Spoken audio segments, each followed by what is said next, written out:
Good morning. Well, good evening. Where are you at, Carrie? Kari? Still in Germany. It's 8 o'clock at night. Is the background, is it still daylight? Yes. Oh, wow. Oh yeah, it doesn't start getting dark usually 9:30-ish, Huh. give or take. How long is night there? Oh gosh, yeah, maybe 4:30 in the morning. 5. Wow. Super Like short. Mm-hmm. Interesting. How's it going, Josh Davis? I've been, man, in your car today, huh? Yep. Working in the mobile office. Right now I'm actually outside of a client's house. So they bought not sight unseen, but they saw the house when they came out to visit, flew back to East Coast, and then I've been helping them get some upgrades done to the house. And so they have the flooring guy that's finishing up today, so I need to do the final walkthrough on that.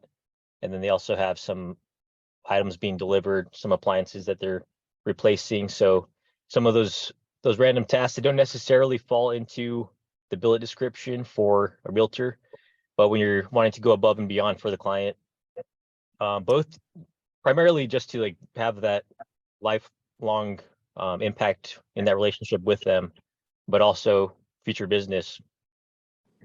She's a doctor, Army doctor, and so when she's talking to her friends that are moving out here, she's going to send them my way to help them out, because she'll know that I'll be taking care of them instead of other folks who are maybe interact with them a couple times, show them the house, deal with them throughout the transaction, and then after that they're ghosts.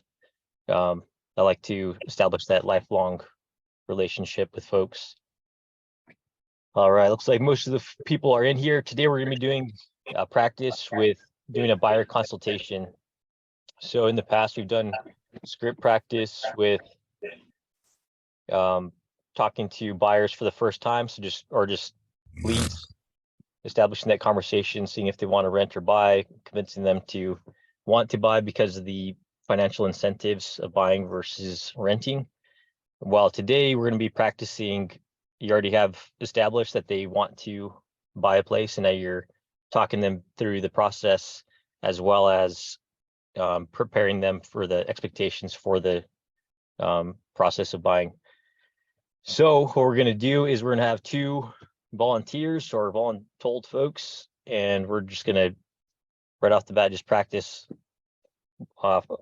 based off of your knowledge how you would approach it, and then we'll give each other critiques, and then we'll pick another set, and then we'll wrap it up for the day.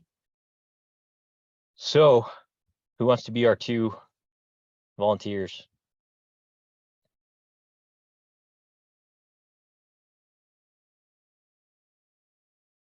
How about Mr. Davis and Mrs. Kimball? I'm not quite sure I understood what you're trying to accomplish here. So you've already gone through the process of what is the benefits between buying versus renting. Right? At this point, the client wants to buy. Is that right? Correct. Okay. So what role are we trying to go for here? So let's say, do you want to be the realtor or do you want to be the client? Either. It doesn't matter. Okay, we'll make you the realtor then. And I'm sorry, how to pronounce your first name, Carrie? Carrie. Carrie, okay. Like the Stephen King movie. So Carrie is going to be not crazy. Okay. That's a good way to remember it. I met a Kirsten once, and it was spelled like Kyrsten, and she said, "I'm going to cast a curse on you. You can remember it that way." That definitely stood out. Yeah. That's a good way. It's good to have little techniques like that to remind people how to pronounce your name. But all right, so Carrie, like the Stephen King movie, will be the client, and Josh will be the realtor. And so let's say you guys just bumped into each other previously at Starbucks, and it came up in conversation that Josh is a realtor and Carrie is looking to buy, and now you're on a Zoom meeting, or you guys have set up a time again to meet up, and you're doing the consultation where you're gathering information from her you know, what type of house she wants to buy, what location, timeline, all that stuff. Just whatever is in your mind right now of the information you need. And again, this is a learning process, and what better time to do it than right now? Because some of you who just recently got licensed, you may very well be in that position where you have somebody that wants to buy, and you're like, all right, well, what do I do? Well, this is your opportunity to learn and get critiques on how to do it without any penalty. Okay. Make sense? Okay. Alrighty. Take it. Hey, Carrie, it's nice to see you again. How you been? I'm doing well. How are you? I'm doing well. After our last conversation, we talked a lot about what the difference is between buying versus renting and the benefits of buying a place. Now, after that conversation, you can definitely see how even right now with the market the way it is, that getting in right now is a very, very, very good time. So where are you at the stage? Are you ready to push forward and actually start looking at houses? I am ready to start looking at houses. Okay, fantastic. So what I want to do is I want to go ahead and line up at least 3 or 4 properties for you to take a look at and start to feel out what you're interested in, what you're not interested in, and basically what your means are. But before we get too far into that, I got to have some kind of baseline for it. So based off of your living now and what you want to be living in later, how many bedrooms do you think you need to have? I'd need a minimum of 5. 5 bedrooms. Wow, that's a big family. You looking to use one of them Yes. as an office, or is it going to be just for all your family members? Depends on if you can find over 20 acres of land. 20 acres of land. Nice. Yes. I say You that, looking to and do that's the any whole kind of point. farming or horses? Say that again. Are you looking to do farming or are you looking to do horses? What's the land Little for? hobby farm. Nice. Yeah. Okay. So 5 bedrooms. How many is in your family? We have a large family, so 6 kids, Wow. 2 very insane yet sane parents. Most days anyway, right? Yeah. Okay, so 5 bedrooms. We're gonna have to go for at least 2 bathrooms, yes? At a minimum. Minimum, 2. right? Yes. Banging on doors. Yeah. Do we want to push any further than that? Well, or is about 2 bedrooms, say the minimum that we're willing to accept? No, minimum 2 bathrooms is fine. Yeah. Okay, so 5 bedrooms, 2 baths. Do you care at all about a garage space? Do care about garage space. If there could be any buildings that are usable on the property, that would be nice. If it's a little bit of a fixer-upper, that's okay as well. So you don't mind if the garage is attached or detached? Nope. No. 1 car, 2 car, 7 car? No, not 7. They can go park in the dirt. No, at least I'd say 2-car garage for It's sure. a 2-car garage. Yep. Okay. All right, so we got 5 bedrooms, 2 baths, 2-car garage. We're looking about 28 acres, give or take, right? What city do you want to be close to? Pick a city. As far as away from? I don't know how to answer that right now. Do you have a particular state that we're looking at? Are we looking here in Florida, I'm assuming? Sure. All right, so here in Florida, 28 acres. It's I gonna gotta be a careful with Florida though. Kids are gator bait down there. All right. What about, say, you said you want to have some kind of building outside. Are we looking for that to be storage for tractors when we're talking about farming and equipment? So it doesn't. No, does it not get closed? not large farming equipment, just more of oh, what do we call them? Up north, I'm having a moment right now. House. No, it's not like a barn. It's, oh, there's a word for it, but it's slipping my mind at the moment. But just essentially something that can be used for smaller equipment. So nothing like huge. Okay. Yeah. Does it matter if it's enclosed, or we just need a roof line to keep the rain off? Just a roof line. Just a roof Yep. line. Okay. So we got 5 bedroom, 2 bath, 2-car garage, 20 acres, covered something to keep equipment out. Now, Florida, pools are a big thing. Do you care about a pool?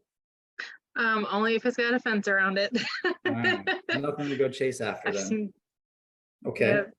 yeah. All right, that gives me a general baseline. Anything particular that you're after, say for hard countertops, or you want to have 2 living spaces, anything of this nature?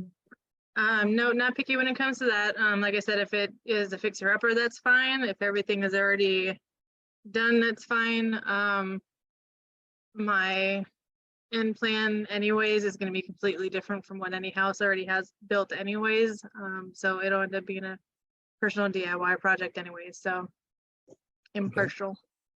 So on the DIY topic of things, is there anything that you are adverse to doing? So if there's, say, walls have to be moved or basic plumbing, is there anything that's, nope, that's too much? Or is anything free game? I'm not touching electrical. No That'll electrical. probably be, yeah, not doing it. Now, if the electrical, say, is out of date, some of these homes are older, and we might have to hire that in, is that gonna be a problem? Or we wanna make sure that the electrical is 100% to begin with? Would prefer it to be 100%. I guess it can just be like a case by case thing. Okay, easy peasy. Yeah. All right. All right, so the last and the hot topic is gonna be is what price range are we working with here? No more than 350. 350. Okay. And we're saying no more than 350. Where's the comfort level? Say 300, or we want to stay comfortable a little less than that? Comfort level would be between 250 and 300. Okay. All right, I think I've got enough to go ahead and get started here. So we're looking at between 250 to 350 is our price range. We'll try and keep that closer to about the 250 range. That way we've got time and we've got the extra money to make any repairs we've got to make if that's necessary. Unless we find the dream house, then we'll go ahead and just go for it. 5 bedrooms, 2 bath, 2-car garage, 28 acres. Hopefully it's got some type of covering out there for us. Is there anything else that I've missed at this point? No. All right. Well, at this point, I'm going to go ahead and get about 4 or 5 properties together. I'm going to send them your direction. You just let me know if we are on point and heading the right direction, or if we need to shift gears. You know, anything that stands out to you that's good, and definitely anything that stands out to you bad, please let me know, and we'll adjust from there. Once we narrow down to about 3 good properties, then we'll go ahead and schedule a time for us to actually get together and go see these properties. Sound like a plan? Yes, sir. Sounds great. All right, great. Well, let me get it on this and I'll get back to you real soon. Awesome. Take care. Thank you. Bye. Bye. Nice job. Everyone give them a virtual round of applause. That was really good. All right, so what critiques do people have?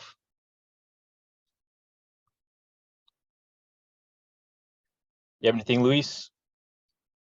Yeah, I wasn't aware if the buyer was fully qualified buyer, so I would make sure they're, before talking about what type of property they look into, I was first set, you know, make sure they're first established that they have worked with a lender already or looked into it.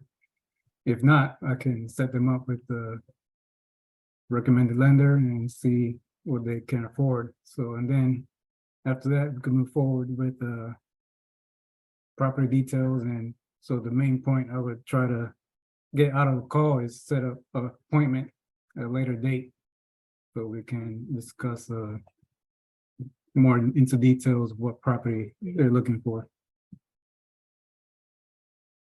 Yep, it's a great critique. Because a lot of times, yeah, you have no idea what kind of situation they're working with. Ideally, they'll have like a stockpile of cash, but most of the time, that's not going to be the case. And so you want to know if they are already pre-approved. If they're not, then that's a perfect opportunity for you to connect them with a lender that you know and trust, rather than, you know, that being a variable that could present issues. If they're looking to do like a farm, there's lots of different options like USDA financing and other options depending on your area. Yeah, it's definitely beneficial to know what they're pre-approved for, and then you can set them up so that while they're looking at properties that you're sending to them, they can be knocking out all those requirements for sending in documents, because they might find a property that they love. It's, you know, well within the price range that they're looking at, but then they're not able to receive that pre-approval letter. And most places will require you to submit that pre-approval letter with the offer. Otherwise, they won't even consider your offer. And so, yeah, it's good to get that knocked out. What other critiques do people have? Hey, Zoar, it's Ryan. I'll jump in. Send it. Yeah, so I guess the first thing I would say is, Josh, I think you did a good job, but what I would do is start with what the buyer's priority is, and then also when she got to, I think the money should be up front, and then I don't know property in Florida, but I've been looking. It sounds like, you know, that much acreage and everything she was asking for with that budget would be very difficult. So then you would have to kind of hone her in on what exactly her priorities are, what could fit, and then try to mold that conversation, because now you're going to go try to look for comps and it's going to be challenging for you, right? That's my input. Yep, great point.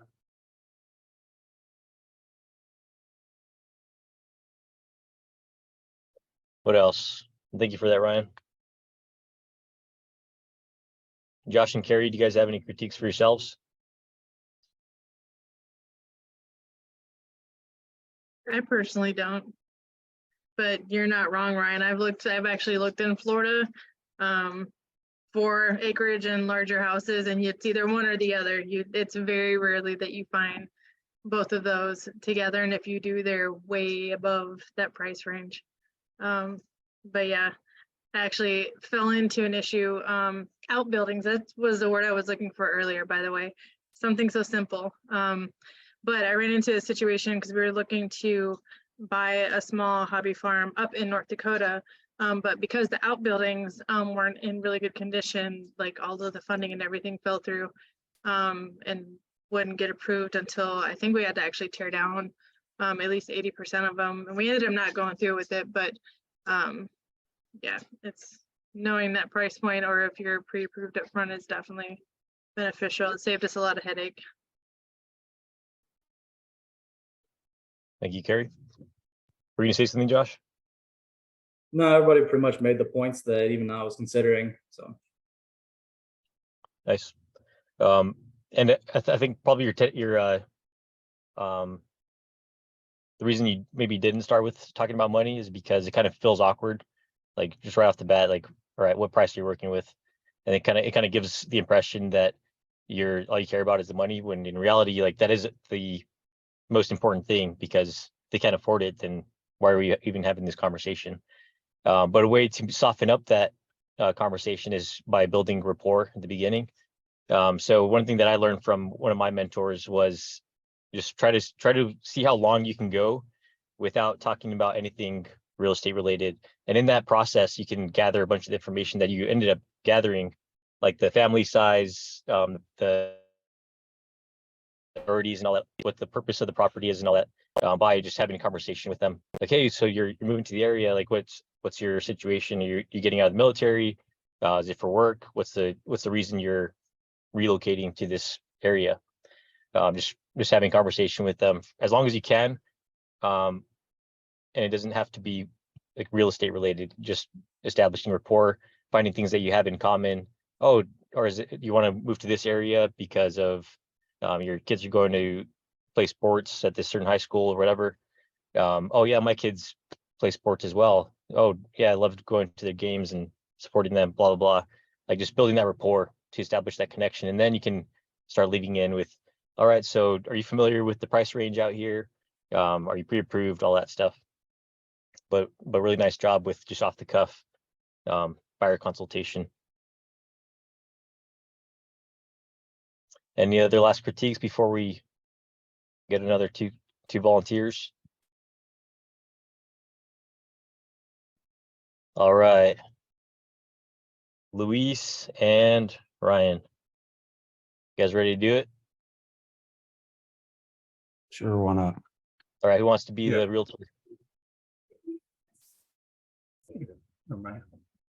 That could be. Let's do it. Ring, ring. Yeah, hello. Hey, Ryan, how you doing? Doing great, yourself? Doing good. Yeah, I just want to follow up with you and should ask you a few questions on if you're still looking to buying property. Yeah, definitely interested. A lot of things in the area right now and I need a place to live. Okay, how long or how soon would you like to be in your home? I'd say within the next 6 months. Okay. And how long have you been seriously looking? I've been looking for about a month or so since I left work. And have you seen any homes in the area you like? Yeah, no, I've definitely been searching on my own, trying to whittle down what the market is and what's available. But yeah. Okay, yeah, that sounds good. So what's important to you about buying a house right now? I think the first thing is going to be just location, obviously, and then with interest rates and everything else, what's the right situation for me financially, given my transition from the military? Yeah, that sounds like a good plan. So do you already have a good buyer's agent working with you? No, I don't. Just been doing my own research. Okay. And have you already started working with a mortgage company or lender? But yeah, I'm pre-approved. I just, like I said, been doing my own research. So I got pre-approval up to 750,000. Okay, that's perfect. Yeah, that sounds great. So do you currently have a home that you need to No. sell before? No homes, no ties, no nothing. What about a lease? You have a lease on coming up? No. Okay. Besides yourself, are there any decision makers in the household? Just me. Okay, just pretty brief. What's the price range? Well, like I said, I'm pre-approved up to 750. I'd probably like to stay around 6. Okay, yeah, that'll give me a little bit more options for you. And then any special needs or considerations you're looking in having some features of the home? I would say that my basic requirements would be, so first off, it's I'm looking to relocate in the Dallas area. So let's assume you're a Dallas agent. Yeah. So North Frisco area, Prosper, about 3,000 square foot, 3-car garage. Don't really want to be in a subdivision, rather have a little bit of land, so I can build my own pole barn or larger garage. Bedrooms, I'm not very strict on because it's just me, but definitely want to have a large place for a gym and a garage for some cars.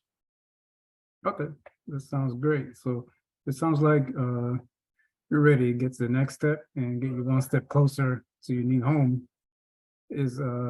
So the next step, you got to set up a time to get together so we can get on the computer and start finding the house you specifically want. Would that sounds good to you? Yeah, no, I can send you some of the houses that I think I'd like to take a look at and some of the research that I've done, and maybe we can go out and check them out. Okay, so was a good time to follow up? Is it Thursday or Friday better for you? Thursday, Thursday anytime really works for me. All right. Yeah, I'll send you an email and we'll confirm the details, but I'll start making a list with the information you gave me and I'll talk to you soon. All right. All right, thanks. All right, nice job, guys. So let's see. So some good things. You got a good amount of information from them or from him about what he's looking for. He kind of volunteered up that he was pre-approved 750. And you established a time to meet up again and establish the path forward. And Josh and Carrie also did a good job with that. Josh said, or I'm gonna send you these properties, and we're gonna meet up or talk again to establish which properties you like, and then set up showing times. What critiques does anybody else have, or good things they did or bad things? So I don't have a critique right out the gate, but I do have some very important information that will help out everybody in here as well as real estate bit. So I'm going through the process right now of trying to purchase a place, and it's been interesting because I've bought properties over the last several years and never had an issue. But now that I'm getting out of the military, because I don't have a salary job lined up, then I don't have an income as far as any lender is concerned. And as far as using retirement pay or VA, none of that's happened yet. So none of that's got a history to it. So getting a loan at this point is almost a no-go. You know, I'm sure there's other lenders, but the one that I've talked to so far, that's an issue. So if you're like me trying to get out of the military and go buy a place someplace else, if you're not going to get a W-2 job, you're going to have to wait until you get a tax return next year and need a 1099. I got that right, Louis? So in order to show that you've been making money and you're going to make money in real estate. So just something to throw out there, especially when you're dealing with military members that are separating, retiring, like, where's your money going to come from, you know, now that you're transitioning, you know? So just gee whiz, it's been a pain in my ass lately. So if you got any tips for me, I'm all ears. That's a great point. So yeah, when Ryan mentioned that he just left work, that was an opportunity both to build rapport and to get some more information on what his future source of income is going to be, because that's been a huge pain in my butt as well, going from military income W-2 to 1099 as a realtor. And so if Ryan already has some gig lined up where he's going to be working for Raytheon or some other kind of job that's already going to be able to give him a letter saying that he's going to have such and such income for the next period of time, that's great. But if he doesn't, then yeah, getting pre-approved for a loan it's not going to be possible really. But again, that's where having a realtor, a mortgage broker that you know and trust, that is familiar with how the military stuff works, that can also come into play, because they know what the retirement amount is going to look like, and then use that to base the pre-approval off of that. You're going to say something else, Josh? Yeah, so just one more thing. Some of us have family members that have businesses and this kind of stuff. If it's a family owned business, right? So like my sister has her own company. She's more than happy to hire me on the books and everything else, but they won't accept it because she owns the company. So if you're going into a family business, that's its own issue. So just one more piece. Great point. Thank you. I Yeah. have a random go ahead. question. So at what point would you actually do the buyer's agent agreement? And when does that tie into everything? So you could just do it right off the bat. So I guess at the end of that conversation, hey, I'm going to be sending you some properties. I'm also going to send you the buyer's representation agreement. Look it over. Let me know if you have any questions. And once you're good with it, just send me a message that it looks good to you, and I'll send it over via DocuSign. So that's a good opportunity. And there's other techniques on how to do it. Some people just don't do it at all. I personally do not do them, but I do recommend doing them, because getting in the habit of doing them, because it'll protect you from wasting your time with people. And it was good that Luis asked if he was already working with a realtor, because they very well might be shopping realtors. And so establishing that you are their realtor and that you're going to be the one helping them, that's a great technique to get in the practice of doing. My personal view on them is, if they decide not to work with me, then even if you have that the representation agreement with them, and they choose not to work with you, then it would be kind of awkward them saying like, I don't want to work with you anymore. Yes, I signed this agreement with you, but I don't want to work with you anymore. And yes, that's just my take on it. Because then you're just kind of keeping them from buying. And if it's like just a transactional relationship like that, then I don't want to work with them to begin with. But it is good practice to have that in place and to get them to sign it. And it also will break down that barrier of signing documents, because some people are super sketched out of signing anything, or they're very unfamiliar with how to use DocuSign. And so you'll send them that DocuSign, it might go to their spam folder, or they might receive it and they're like, I don't know what to do with this. And it's like, it's pretty simple. You just click on the button, it says sign. But there's pros and cons to doing those. Does that answer your question? It does. Because I know I hear different things, like every week it's something different, you know, how an agent navigates through real estate. So I guess I was just more so curious, like how, I guess I just should have asked, how do you do it then? But yeah, no, that answered it completely. And yeah, if it's like a trustworthy person that you're dealing with, and yeah, it's really not a big deal for them to sign it, because they're like, yeah, you're my realtor. I'm not shopping around and wasting your time behind your back. But yeah. All right. Anything else? I have something I want to add. So I'm new Go ahead. here, Ronnie McPherson. I just joined last week, but something along the whole family-owned business situation is a problem I happened to run into buying my new home, transitioning out of the military, and there is a way around that if you have a family member who owns that business. All you have to do is get that family member to talk to whoever their CPA is, and get that CPA to sign a letter and get it verified through whoever it is saying you're going to make X amount, and your underwriter for whoever you're getting your mortgage through, that should be fine with them. It worked for me. That's what they told me to do. It's something I would bring up to your whoever your lender is, so you can really get a house. I'm sure a lot of you are going to run into that problem if you're anything like me. Thank you. That's it. Thank you for sharing that, Ronnie. Yeah, it's some valuable information for us to have.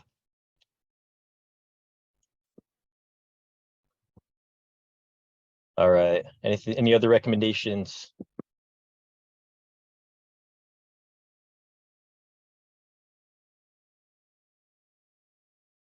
You got anything, Roger?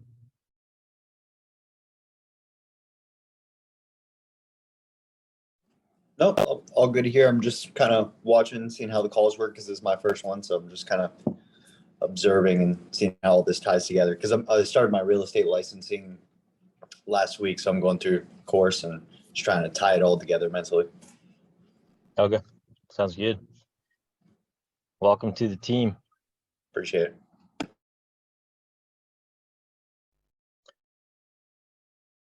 You had the other items that both did. So another good thing that Josh did was he said it's a good time to buy.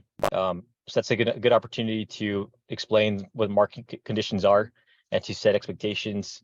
And that's where like market knowledge can come into play. And you don't have to be in the business for several years to have that market knowledge. You can go on your MLS. There's charts, lots of different ways to get that information. You can just go on Google, look it up. But market conditions. So some people might have in their mind the 2020 to 2022 time frame when everything was super hot. Everybody was buying, it was super easy to buy, and so they might be expecting it to be really easy to find a property with competition, but still able to find a property.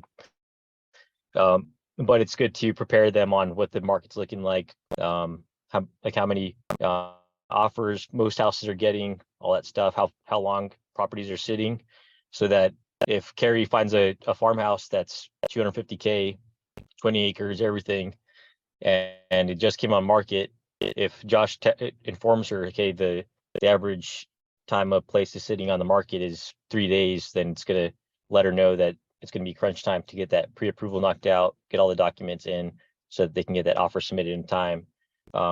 Whereas if it's, if things are going a little bit longer, it might give them the opportunity to wait it out a little bit, maybe see a price reduction on a property. So that Carrie, she might be in that time or that mindset of we need to get this offer in ASAP, but Josh knows that he has time to let that house, drop in price. And so Carrie doesn't feel like he's just taking his time. He's looking out for her and trying to get her the best price. But yeah, preparing the person for what the market conditions are like is a good thing to do up front. What else? Defining the agency relationship. So explaining to them like what you do, because clients they really don't know what you don't, or what you do or do not know, and they don't really know like what things you can talk about and can't talk about.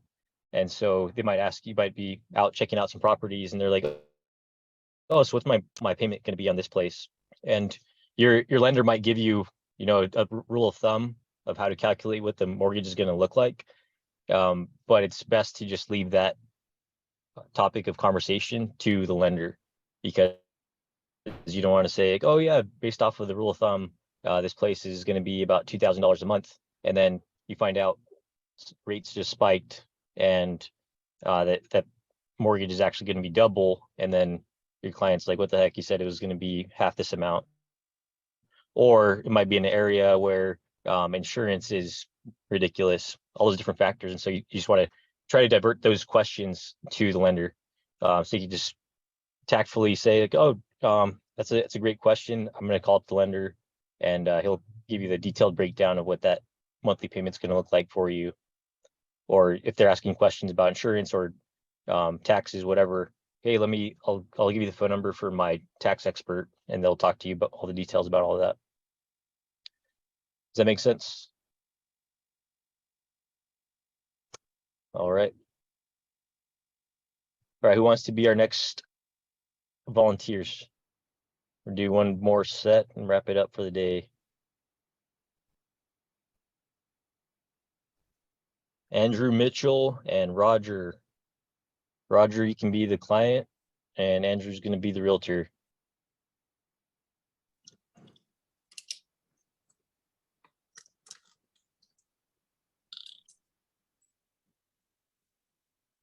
Before we start, Roger, is there like a specific state that you're going to be interested in, just so I can act as that state? Florida, that's where I live, so. Florida, okay. And are you, okay, I'm just gonna like go off like a phone call. Hey, Roger, how you doing? This is Andrew Mitchell. Hey, I'm doing good, man. How are you? Doing great. I think we spoke, I believe it was 2 days ago, on buying a home down in Florida. And I forgot to ask you, is there a specific location in Florida that you're going to be interested in living in? North, south, central, on the coast? The central area, over in Sarasota, Bradenton area. Okay, Sarasota, very well. Is that near Daytona, roughly? No. Okay. Yeah, I was a little bit familiar with Daytona back in Central Florida back in the day. My parents lived there. Great area, but let's get into the Sarasota area. So what are you looking for in the Sarasota area as far as like housing? Are you looking for like a specific style of home? Are you looking for property? Anything in that matter? Anything like that? So style doesn't really matter. We're just trying to meet we're trying to meet 3 bedrooms, 2 bathrooms, and anything over 1,300 square feet. Honestly, that's all we need. Not a big Okay, family. very well. And have you looked into any like of the financial part of that? Like, do you have a number in mind as far as like how much you'd like to spend? And if you have you like got pre-approved by anything, or have you talked to any other real estate agents as far as that fact goes? So I haven't talked to any other real estate agents, just been doing my own research and stuff. And I got pre-approved a couple days ago for 500K. So Okay, 500K, very well. So let me see what I got here. So you said 1,300 square feet, you're pre-approved for 500K. As far as like the Florida market goes, I think we're in a pretty good spot. I don't think you'll really necessarily need to use the entire 500K. We could probably look at something between the 300 to 400,000 range. But I will, dig into this a little bit deeper.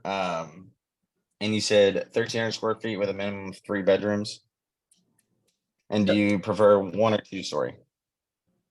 I prefer one, but we lived in 2-story before, so it's not a Okay, deal very well. breaker. 1 story, and what about garage space? Yeah, garage space would be nice. We could put that more on the wish list kind of thing because it has to be out. Okay, Parked on the road. very well. That's all right. Okay, very well. Wish list, got it. All right, we'll keep that the wish list in mind. We'll keep adding to that as we go. Because like I said before, like you said before, you're pre-approved for 500K, and what you are explaining, 1,300 square feet, 3-bedroom minimum, and then we add on to the wish list. We might be able to get closer to the 500 range if you want to. So, well, let me do some digging in Florida, Sarasota, Florida, and we will get to the bottom of it. And here in the next couple of days, I'll be giving you a phone call. It'll probably be around Wednesday at noon, if that works for you. Yeah, that works. Yeah, Wednesday at noon. Yeah. All right, Wednesday at noon, very well. So like I said, let me get to the bottom of this and find some properties for you. I'll call you Wednesday. We'll set up a date to go look at a few properties. How about that? Awesome. That sounds good. All right, sounds good, Roger. Bye. Click. Yeah, All right, nice job. thank you. So it's a nice job in the beginning, trying to build rapport. You mentioned Daytona, and you're bringing in how your family used to live there, and whatnot. Yeah, try to use like any little opportunity like that to establish connection, so that it's not just some person on the phone. It's not just another telemarketer that they can just ignore and flake out with. So definitely good there. What other critiques do people have? I have something. I think you did great. The only thing that I probably would have done differently, you said that you would work within like the 300 to 400K range, but I probably would have asked him what range he was comfortable looking at instead. But other than that, I think it was great.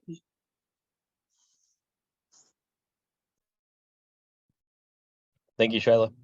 Yeah, thank you, Shyla. That's how you say your name, correct? No, Shyla's. Okay, awesome. Yeah, and I think everyone today has pointed that out, the comfort level, because you never know. Like they might be completely honest with you, full open kimono. This is what I'm pre-approved up to, and you might hear that and think like, oh, that's a perfect price range based off of what you're wanting, but that number might be like their like absolute max of their budget, and so you're gonna end up showing them places and like maybe in person going through that whole process, and then might even get into escrow on a property, and then they realize like, oh wait, utilities are going to be another $300 a month for electrical, $200 for water, and then it's a half hour from the nearest grocery store, so that's going to be a lot of gas money going to be burning, or all those different things that will come into play. And so if you know their comfort level, if you know what they're actually approved for, and then their comfort level, then okay, we have some wiggle room.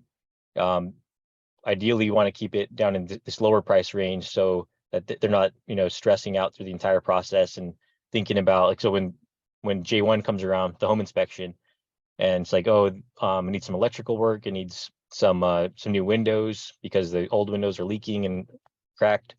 They're not on the verge of canceling the transaction because they're at their absolute limit. So nice job to everyone on asking for that. What else?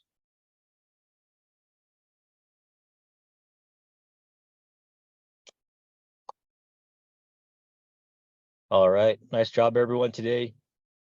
As you can see, I'm sure some of you learned at least one thing from this, and this is just, I'll just really facilitating and giving a couple 2 cents here and there, but it's something that you guys can do with your partners You could even do with your, you know, your neighbor, your spouse, whoever, and just go through this process and just going through and thinking through, like, what kind of questions am I going to ask them? What information do I need just to get started, to set up that search for them, to start going out and doing video showings for them?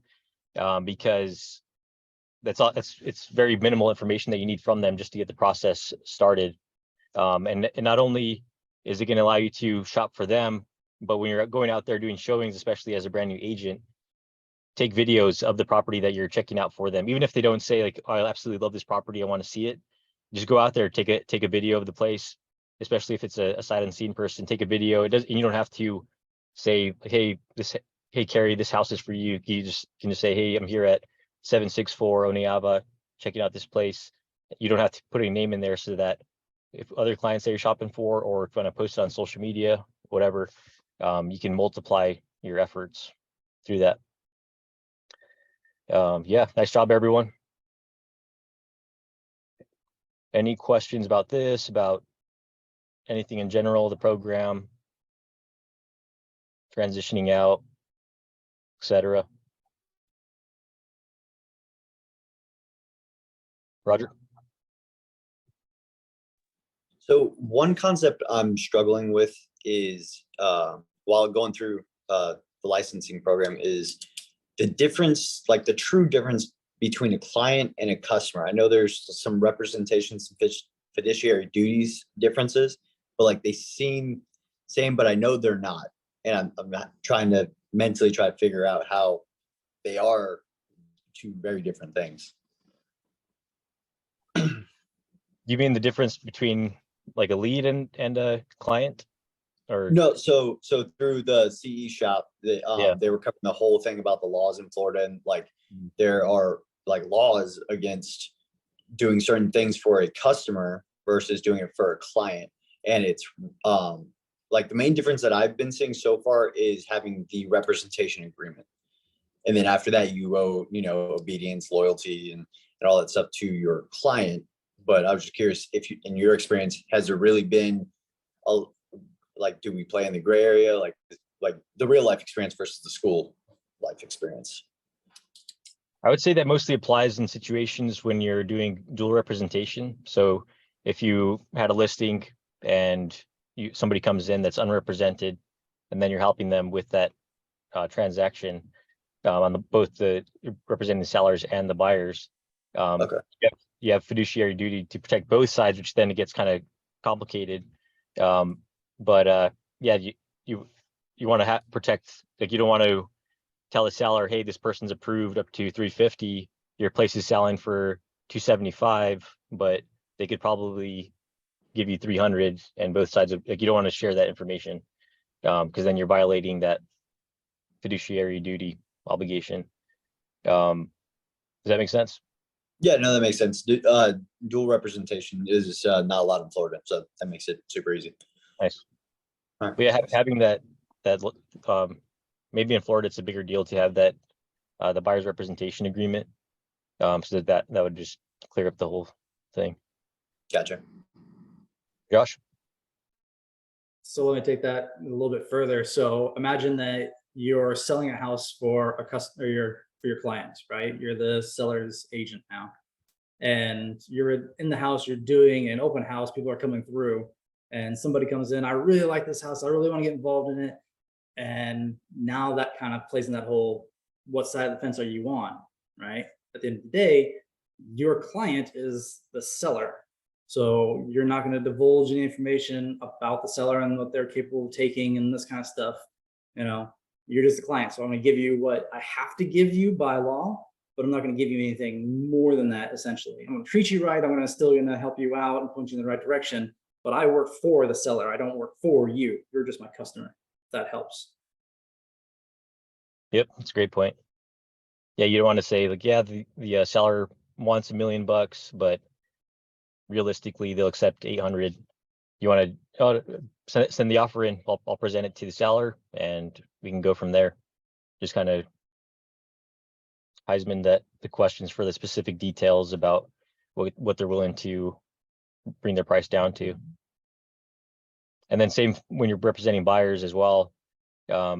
hey, my client's approved up to X amount of dollars, and they really love this place, and so they'll and let's say the property is less than what they're approved up to. You don't want to tell them what they're approved up to, because then you're giving away their information that you don't need to and should not give away.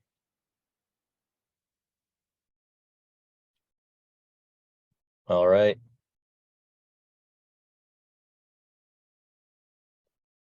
That's all we have for today. If anyone has any last questions, I'll stick around for a few minutes. But aside from that, have a wonderful day. Feel free to reach out to me if you have any individual questions. Aloha. Thanks, Zoar. See you, Andrew. Thank you. Have a good day. Thank you, Carrie. Thank you to all our volunteers.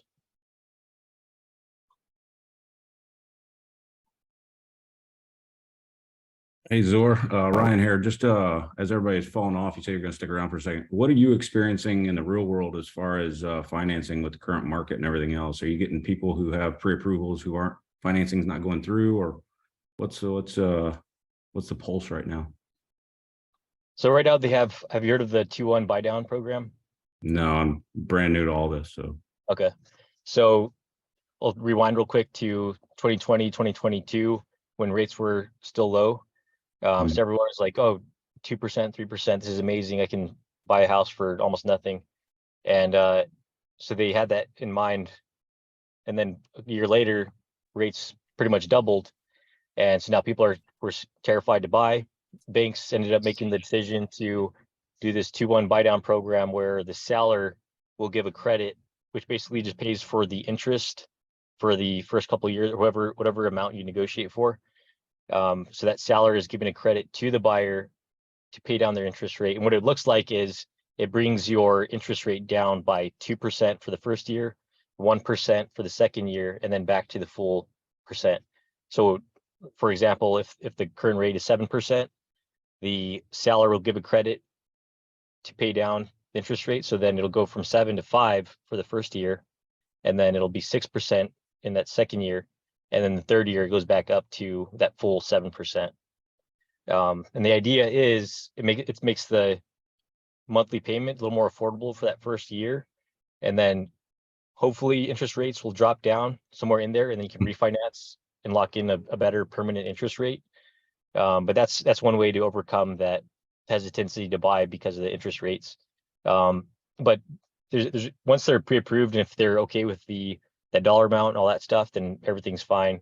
But I have a couple clients that they want to fit their monthly payment into their BAH, and so the rate fluctuations are really causing a problem with that. But eventually they'll manage their expectations, and by explaining to them that every month that that passes by of them paying rent instead of towards their mortgage, they're losing that money every month to their landlord. Whereas if they jump in, get that 2-1 buy down program locked in, then they're building up their equity. It might not be the amount of equity that they want, but they're still building up their equity rather than going along with the market, prices continuing to increase, rates continuing to do whatever they do, and then missing out on the opportunity to be a homeowner. Does that make sense? no, that's good insight. I hadn't heard of 2-1 buy down. I didn't know how many folks deals are actually falling through now compared to previous, just because of the market or financing. I've read a lot that lenders are very tight right now, and I don't know how much that's impacting you or getting folks actually closed. Yeah, it's been a challenge because like some people, or like sell side, they're not wanting to give the credit because it's been around for close to a year now. But once we're in escrow, I haven't had anybody fall through because they get the rate locked in and then they're good to go. But it's just a matter of explaining to them, this isn't your forever home. It doesn't have to be your forever home, while they might think it is. That's one aspect, and also the aspect that rates will change and they'll have an opportunity to refinance and get a better rate. Cool. Thanks. Yep. So Roger got off the call before I could tell him. And I don't know if it's just something we can pass along, but the whole customers client thing, it was tricky for me as well. So I wrote it out as you work for customers, or you work with customers, you work for clients. So that way it kind of cleared up the mud a little bit on that. And I don't know how to raise my hand on this. That's why I had a weird face, because I'm sitting here trying to figure out how to raise my hand on Zoom, but I don't know, maybe going forward that can just be a little nugget to clear that one up. So Thank you, Carrie. If you can drop it in the general channel, just do the you can tag Roger in there as well. okay, what was his last name? I didn't catch that. I'll send it to you. Okay, yeah, just so that way I can hit him up as well, but yeah, I'll drop that in there. All right. All right, thank If you. you want to Have a raise good your one. hand, if you just hit reactions, it's in there. Reactions. Yeah. That's how Oh, you thank you.